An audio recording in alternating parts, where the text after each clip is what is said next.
मी सुनेत्रा काकींचा प्रचार दादांकडे बघून करत होतो। सुप्रियाताईंना फोन आला असावा म्हणून त्या स्टेजवर गेल्या।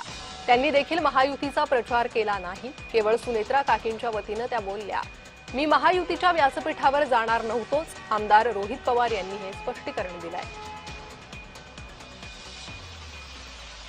सुप्रियाताई या दिल्लीला जे डिलिमिटेशन कायदा जो असंविधानिक होता, संविधानाला धक्का देणारा होता, त्याच्या कोऑर्डिनेशनसाठी इतर पक्षांशी बोलण्यासाठी दिल्लीला व्यस्त होत्या गेल्या 5-6 दिवसामध्ये। त्यामुळे त्यांना प्रचारामध्ये फिरता आलं नाही। त्यांना फोन आला असावा आणि त्यामुळे त्या तिथे गेल्या। त्यामुळे त्याही तिथे जाण्याचं कारण हे भावनिक होतं।